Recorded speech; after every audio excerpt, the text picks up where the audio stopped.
Kalau kalian perhatikan ya, nah tuh komputer di meja kasirnya itu berkedip gitu geng, semacam ada yang mengoperasikan. Yo geng, tekan tombol subscribe geng. Yo, what's good? Welcome back to Kamar Jerry.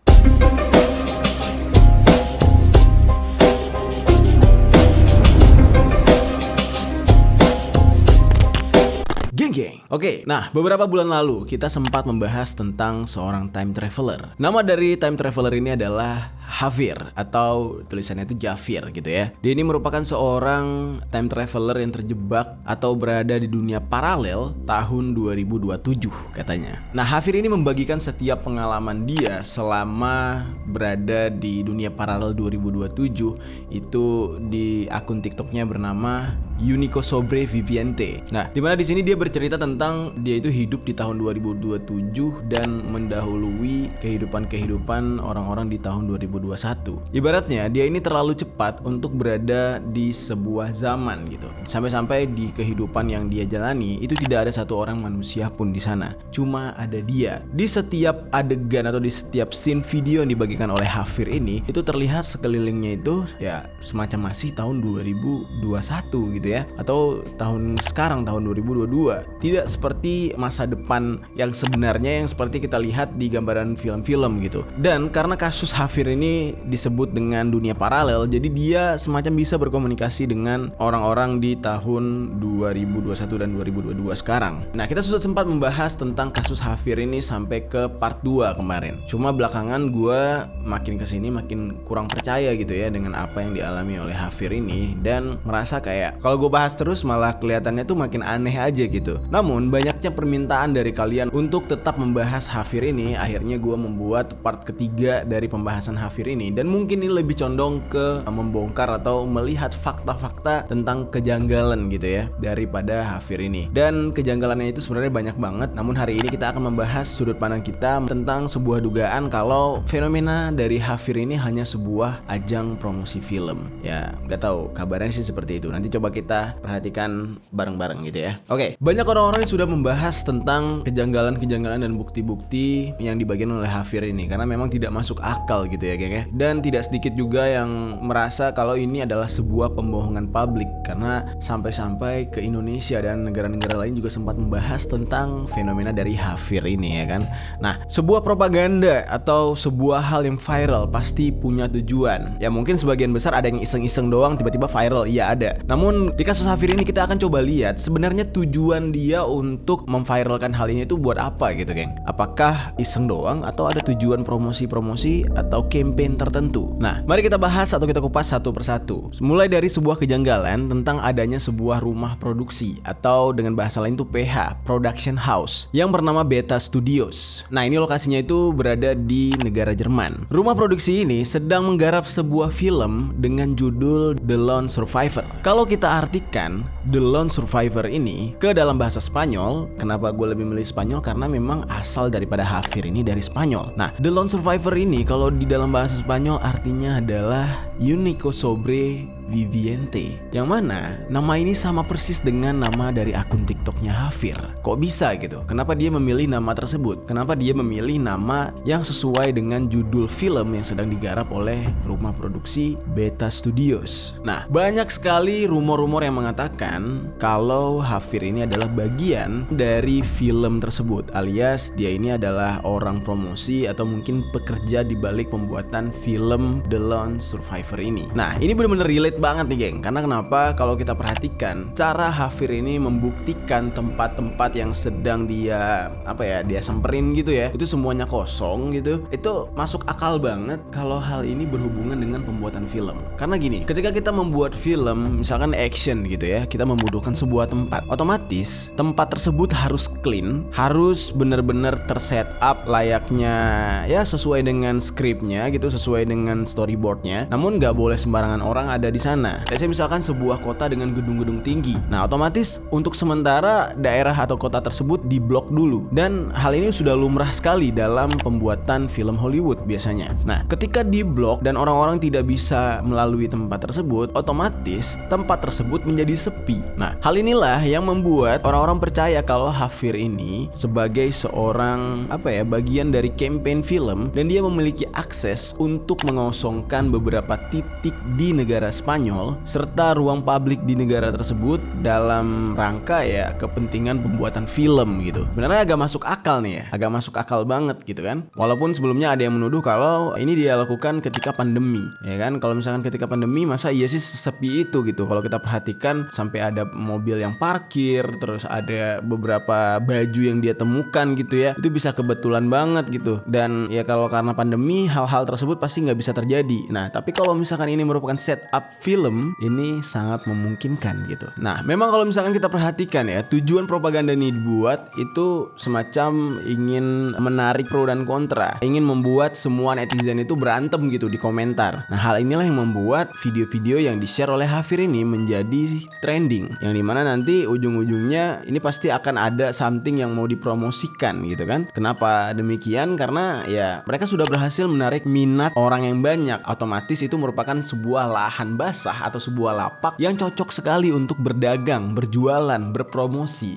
gitu. Nah, dikarenakan pro dan kontra ini, sampai akhirnya kan seperti yang gue katakan atau gue ceritakan di episode-episode sebelumnya tentang pembahasan Javier ini, banyak sekali netizen yang menantang dia untuk datang ke beberapa tempat yang mungkin ya untuk orang-orang biasa tuh nggak bisa datang ke sana gitu, nggak mungkin buat datang ke sana. Jadi dia ditantang untuk datang ke tempat yang mustahil orang-orang biasa bisa datang gitu ya. Nah, hal ini karena rasa penasaran netizen untuk memastikan benarkah Javier ini hidup di tahun 2027. Nah, Javier ini selalu menerima tantangan dari netizen, tidak pernah takut gitu. Jadi apapun yang ditantang oleh netizen, dia lakukan. Mendatangi sekolah, mendatangi rumah sakit, mendatangi tempat-tempat yang ya bisa dikatakan nggak sembarangan bisa dimasuki oleh orang-orang gitu. Dan tidak jarang juga dia mendokumentasikan hal tersebut untuk membuktikan kepada orang-orang yang menantang dia kalau dia sendiri mampu gitu datang ke tempat tersebut. Nah, akhirnya nih geng ya, gua dan tim tuh penasaran banget gitu ya. Ini sebenarnya Javier ini memang bagian dari promosi film atau gimana nih? Atau benar-benar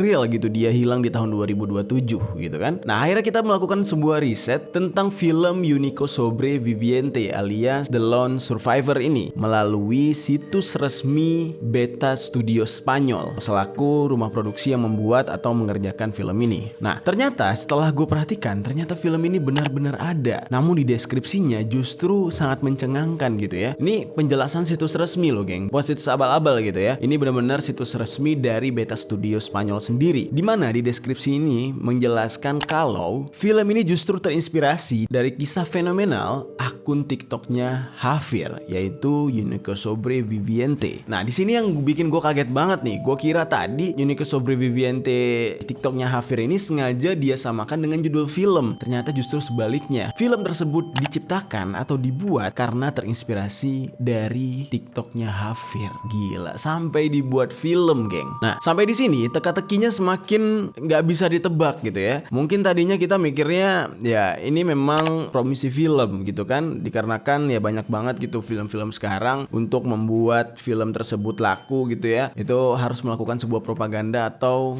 semacam kontroversi gitu loh geng, supaya semua orang tahu gitu bahwasanya film ini ada. Nah, namun hal yang semakin membingungkan ya justru datang dari deskripsi website Beta Studio Spanyol tadi kan, karena mereka mengakui kalau justru mereka membuat film karena kejadian Javier ini. Jadi bukan Javiernya yang justru terinspirasi dari si Beta Studios gitu. Nah, namun ada fakta yang mengagetkan lagi nih geng. Ternyata nama dari kepala atau pemimpin Beta Studio Spanyol ini itu namanya sama dengan nama Javier, yaitu namanya Javier Perez Silva. Tulisannya Javier Perez Silva. Nah, ini yang semakin membuat gue kok bisa kebetulan gitu kan, kok bisa sama gitu. Ya mungkin memang di Spanyol nama Javier ini adalah sebuah nama yang umum digunakan, banyak orang yang menggunakan nama ini. Tapi kenapa kejadian seheboh ini semuanya bisa kebetulan gitu? Nama si kepala atau direktur daripada Beta Studios Spanyol ini sama dengan orang yang menjadi inspirasi mereka untuk membuat sebuah film kontroversi, Unico Sobreviviente. Nah, namun ada juga sudut pandang lain. Dikarenakan Javier ini kalau kita perhatikan selalu mendatangi tempat-tempat keren gitu ya. Kalau kalian lihat tuh ada tempat-tempat bagus dari beberapa video dia, semacam tempat wisata gitu di negara Spanyol. Nah, hal inilah yang membuat sudut pandang lain orang-orang mengatakan kalau dia ini justru bukan mempromosikan film, tapi sedang mempromosikan tempat wisata. Nah, ini masih menjadi tanda tanya juga karena beberapa tempat yang dia samperin gak cuma tempat wisata kan, kan, ada kantor, rumah sakit gitu ya. Jadi kalau memang dia khusus untuk mempromosikan tempat wisata kayaknya agak kurang nyambung. Nah, tapi hal yang paling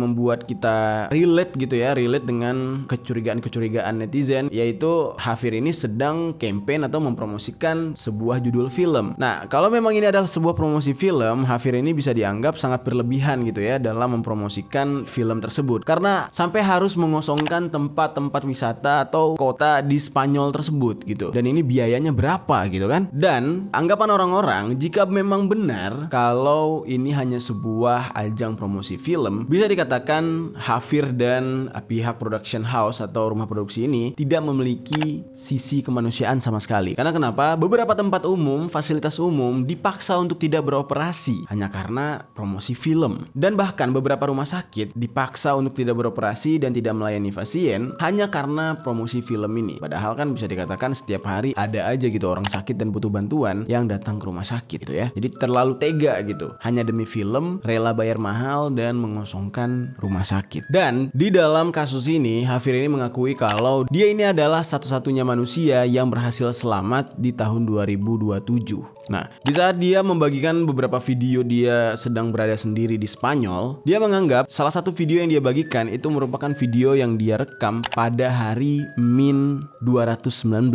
Nah, dari situlah banyak sekali netizen yang menganggap kalau ini hanya sebuah halusinasi daripada Hafir ini dan sebuah pembohongan publik. Nah, karena adanya pernyataan dia tentang dia adalah orang yang selamat setelah hari kiamat, nah disitulah kejanggalan akhirnya banyak terlihat. Nah, contohnya aja nih ya, dari beberapa video yang dia upload atau dia unggah secara berturut-turut gitu. Berdasarkan unggahan pertama, kalau memang dia adalah orang yang selamat dari kiamat gitu ya, nah maka bisa dipastikan kalau semua benda bahkan jaringan itu tidak bisa digunakan lagi atau tidak berfungsi. Karena kalau dipikir-pikir ya, siapa yang mengoperasikan? Emang ada orang Telkomsel di sana atau ya let's say listrik lah, siapa PLN-nya gitu. Kan dia ngakunya satu-satunya orang yang selamat gitu kan. Dan ya bisa dipastikan dari cara dia membagikan video aja tuh kelihatan banget gitu ya. Kenapa bisa dia mengakses TikTok gitu ya? Kenapa cuma aplikasi TikTok yang bisa dia akses? Jadi itu benar-benar nggak masuk akal. Nah, bahkan seorang netizen sempat menanyakan gitu, bagaimana cara Hafir ini mengakses internet? Karena kan dia berada di 2027 itu sendiri. Nah, lagi-lagi jawaban Hafir ini menyangkut dengan yang namanya dunia paralel. Sebenarnya semua fasilitas yang dia nikmati adalah fasilitas di tahun 2021. Hanya saja dia berada di dimensi lain, yaitu 2027. Jadi maka kayak apa yang ada di 2021 dia bisa melihat di 2027, sementara orang-orang di 2021 tidak bisa melihat apa yang ada di 2027. Nah, kurang lebih kayak gitu, geng. Jadi kalau misalkan kita tangkap, itu artinya bukan kiamat gitu ya. Kalau kiamat kan semuanya udah hancur dan semua orang bakal mati. Tapi lebih tepatnya memang dia ini bisa dikatakan terjebak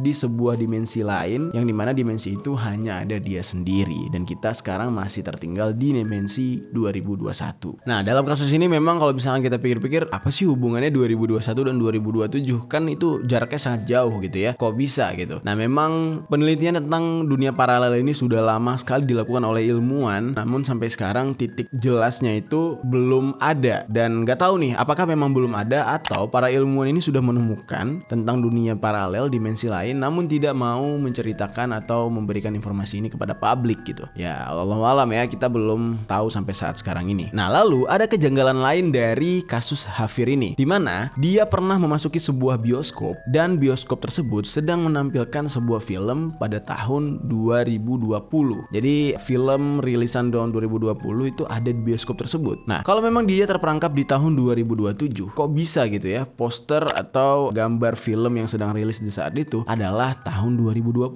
gitu. Nah, hal itulah yang membuat netizen semakin tidak percaya gitu ya kalau Hafir ini benar-benar sedang di 2027, karena dia mengatakan dia bisa berkomunikasi dengan orang-orang di tahun 2021. Tapi dalam kejadian tersebut itu semacam video lama yang dia ambil di saat tahun 2020, karena filmnya itu rilisan 2020 gitu, geng. Ya nggak mungkin banget ya. Jadi agak pelin-pelan gitu. Dia bilang dia bisa berkomunikasi dengan 2021, tapi di 2020 dia juga mempunyai sebuah video atau dokumentasi di mana di saat itu benar-benar kosong gitu, seperti layaknya video-video dia yang lain. Nah, makanya dari hal ini banyak netizen yang mengatakan kalau video yang diambil oleh Hafir gitu ya, itu adalah video pas pandemi pertama pada tahun 2020.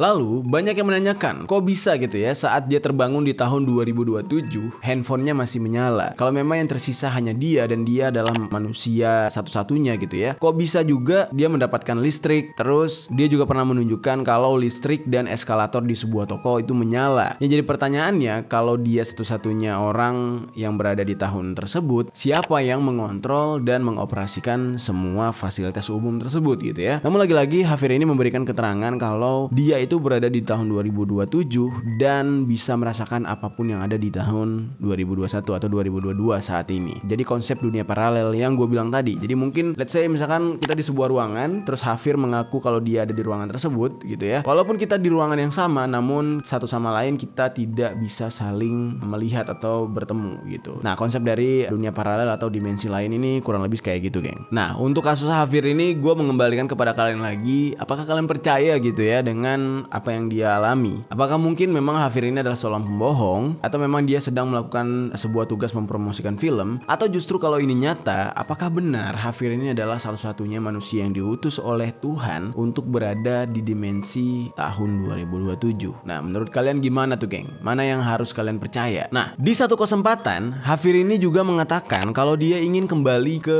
zaman sekarang 2021 dan 2022. Namun syaratnya itu adalah dia harus tahu siapa dirinya, atau dia harus tahu dia itu siapa gitu. Karena di saat dia bangun itu dia semacam orang yang amnesia dan tidak tahu identitas dirinya sendiri. Nah, namun secara logika ya sebenarnya gampang banget gitu. Kalau memang niat dia ini mau balik ke 2021, ya tinggal sebarin foto mukanya dia atau foto wajahnya dia. Nah, masa sih dari sejuta orang yang mengakses internet tidak ada yang mengenali sosok muka Hafir ini? Kalau memang niat dia tuh pengen tahu identitasnya untuk kembali di 2021. Nah, jadinya kan nggak perlu muter-muter gitu ya, cari-cari alamat sendiri, cari-cari identitas sendiri gitu kan. Netizen banyak, bisa dibantu oleh netizen gitu. Nah, makanya kalau misalkan kita perhatikan Hafir ini terlalu berbelit-belit dan dia ingin mengetahui siapa dirinya sendiri, itu dengan cara mendatangi tempat-tempat besar, tempat-tempat wisata dan tempat-tempat bersejarah, yang mana ya setiap tempat tersebut tidak ada penghuninya. Nah, hal inilah yang membuat sebagian orang mungkin rada percaya gitu ya dengan apa yang dikatakan oleh Hafir. Nah, sekarang kita akan coba react ya beberapa video yang di sini Hafir ini terlihat sangat aneh gitu ya. Menurut gua banyak hal yang bisa dia lakukan untuk pembuktian kalau dia ini memang berada di dunia paralel gitu. Contoh misalkan dia mengunggah sebuah video di saat itu dia sedang berada di supermarket. Nah, ini kalian bisa lihat ya.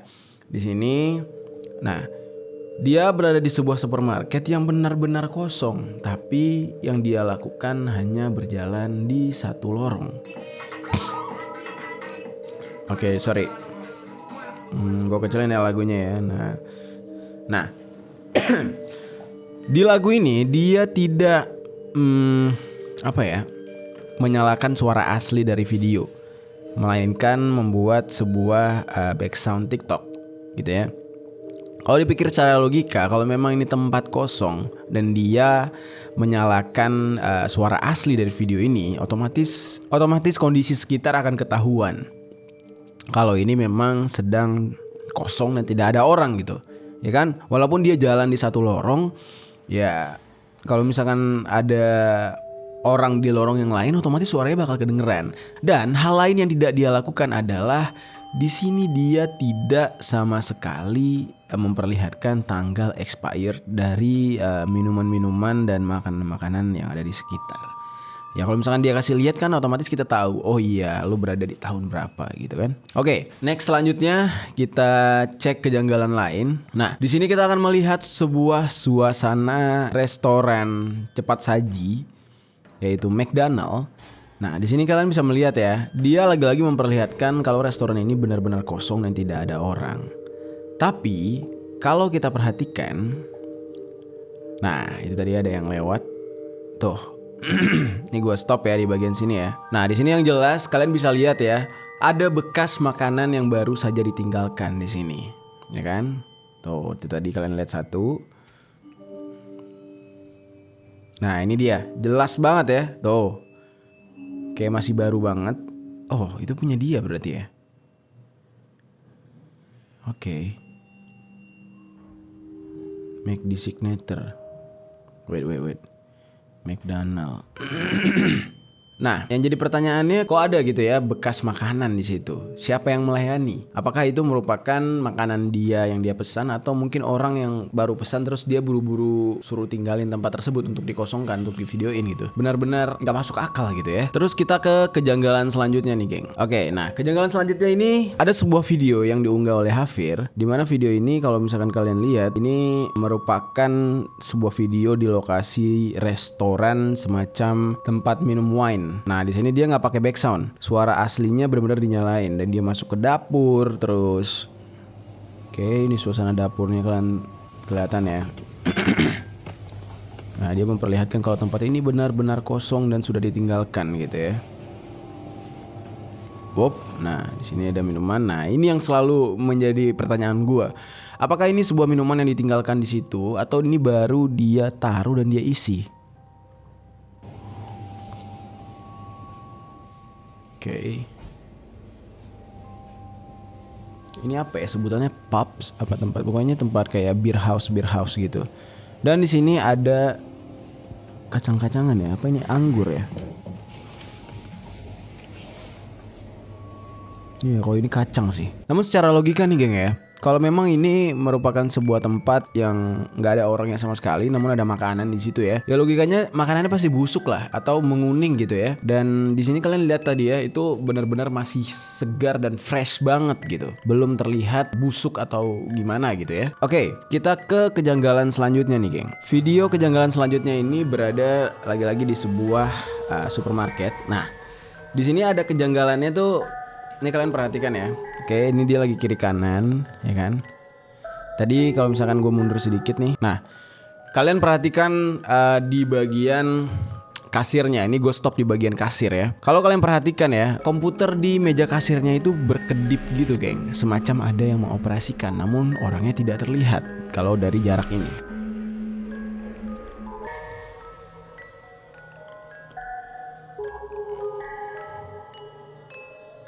Oke, nah di sini Hafir duduk di lantai terus dia memperlihatkan sebuah minuman Coca-Cola. Oke, kita pause sebentar. Di sini terlihat ya expire-nya itu 210122 yang artinya minuman ini sudah expired harusnya di tahun 2022 ya.